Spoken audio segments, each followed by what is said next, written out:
Here's a fact that makes most people's blood boil. Some of the richest people on the planet, billionaires, the owners of giant companies, names you'd recognize instantly, pay a smaller share of their wealth in taxes than a nurse, a teacher, or a plumber. In some years, a few of them have legally paid almost nothing at all. And the part that really stings? They're not breaking the law. They're not hiding money in a suitcase.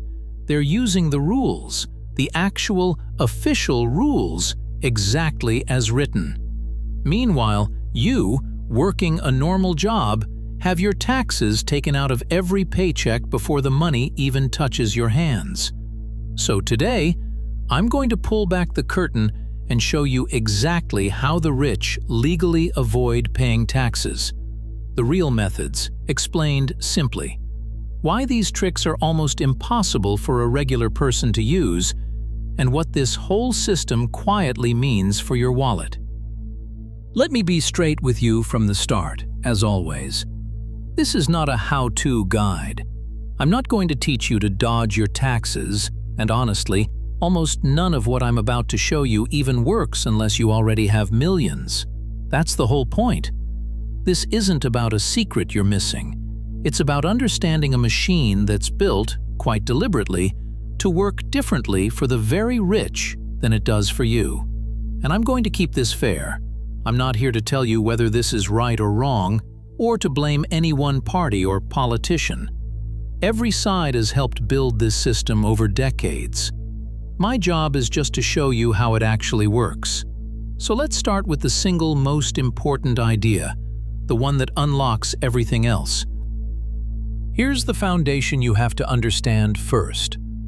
The rich don't get taxed like you because they don't get their money like you. And this one difference explains almost everything. Think about how you get paid. You have a job. You earn a wage or a salary. That's called income, and income is taxed heavily and immediately.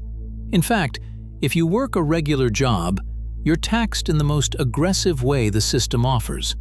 The money is taken out of your paycheck automatically, before you ever see it. You never even get the chance to hold it.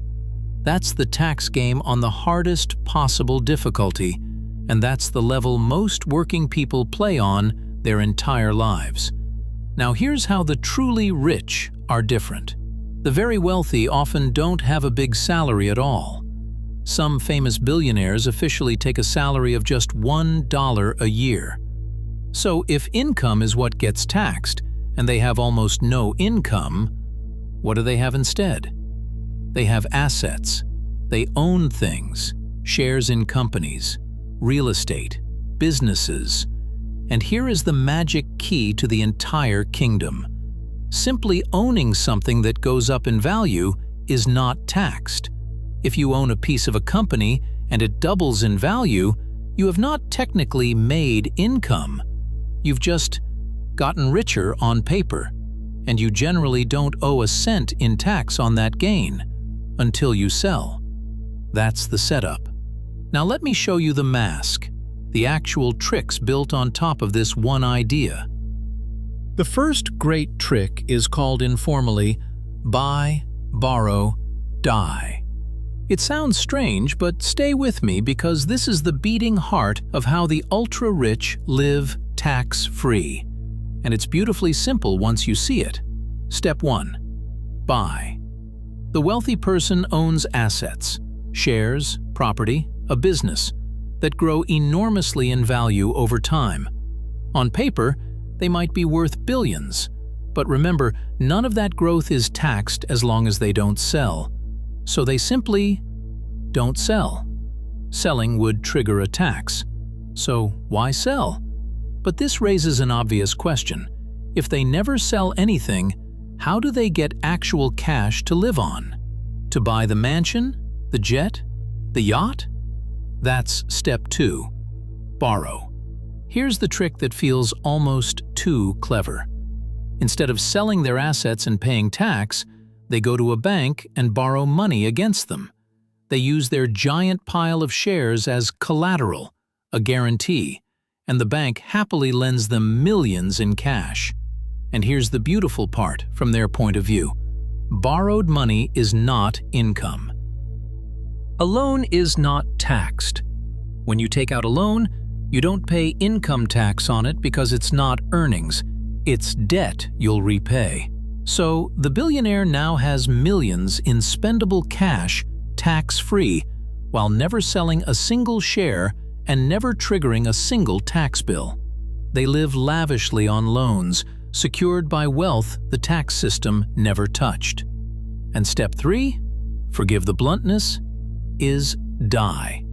This is the final and honestly the most staggering piece.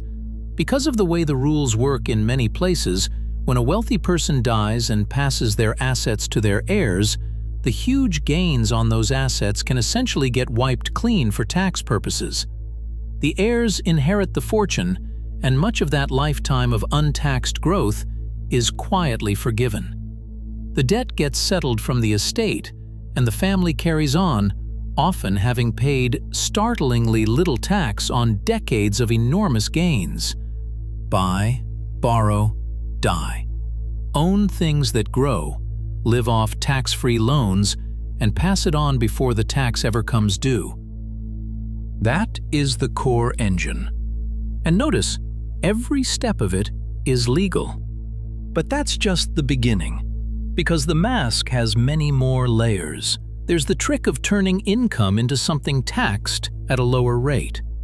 In many countries, money earned from investments, when it finally is taxed, is often taxed at a lower rate than money earned from actual work.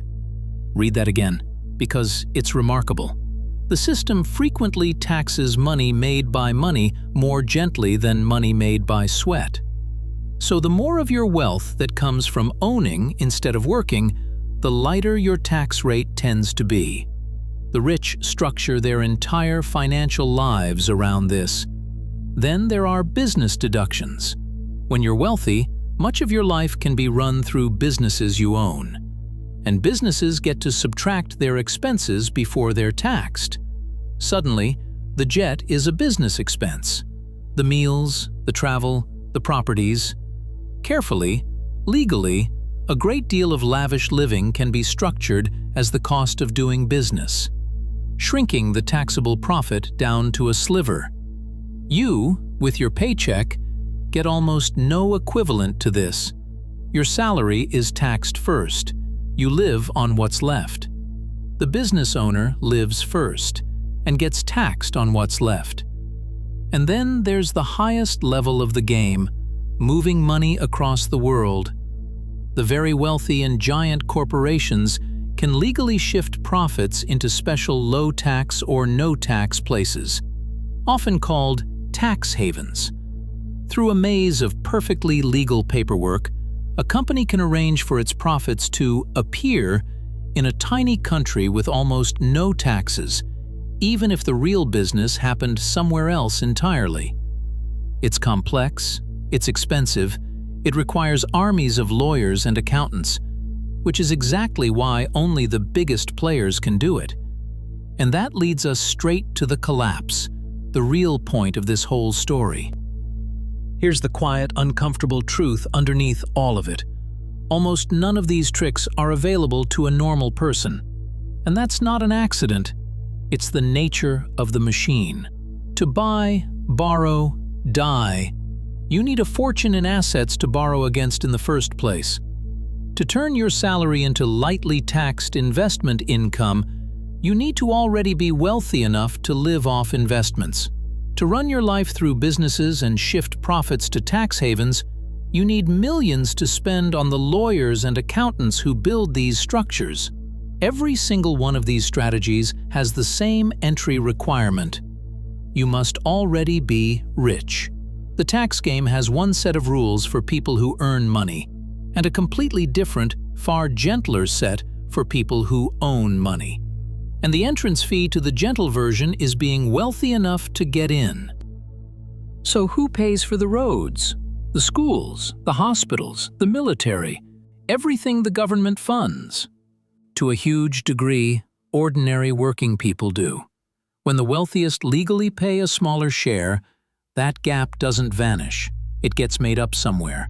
Through the taxes on wages that come straight out of your paycheck, through sales taxes you pay at the register, and through the government borrowing we talked about last time, which you ultimately fund through your taxes and through inflation.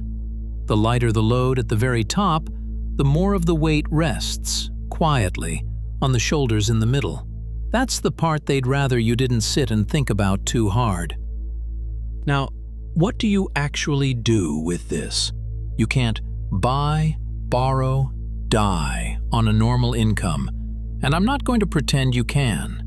But understanding this machine still changes things for you in real, practical ways. Grab a pen. First, shift your mindset from only earning to also owning. Here's the single most useful takeaway from this entire video. The system rewards owning far more than it rewards working. You may never be a billionaire, but you can move even a little toward the owner's side of the game.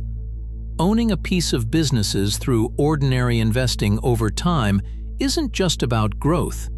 It's about slowly stepping onto the side of the board where the rules are gentler. You don't need millions to start owning instead of only earning. You just need to understand that the game exists. Second, use the perfectly legal advantages that are available to you. You can't shift profits to a tax haven, but ordinary people usually do have access to their own smaller, legal, tax-advantaged tools. The everyday retirement and savings accounts designed to let your money grow with less tax or none along the way.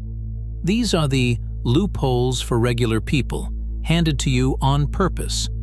Most people never fully use them. The rich would never leave a legal tax advantage sitting unused. Neither should you. Third, be a clear-eyed, harder-to-fool citizen. The biggest thing understanding this gives you isn't a trick, it's clarity. When you understand how the tax game really works, you can't be so easily fooled by slogans and outrage from any direction.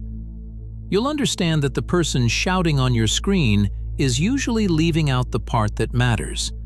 And a citizen who actually understands the machine is far, far harder to manipulate than one who only feels angry about it. Now, let me be completely fair, as I always am. Most of what I've described is entirely legal. These aren't crimes, they're rules being followed exactly as written. And there are honest arguments on every side about whether the system should work this way. Some say lower taxes on owning and investing encourage people to build businesses and grow the economy for everyone. Others say it's simply unfair that the person cleaning the office pays a higher rate than the person who owns the building. That's a real debate, and it's yours to decide, not mine to decide for you. My only goal was to make sure that when you form your opinion, you're doing it with your eyes open, actually understanding the machine, instead of just feeling its weight without ever seeing its shape. Because here's the truth hiding under all the outrage. The rich mostly aren't cheating.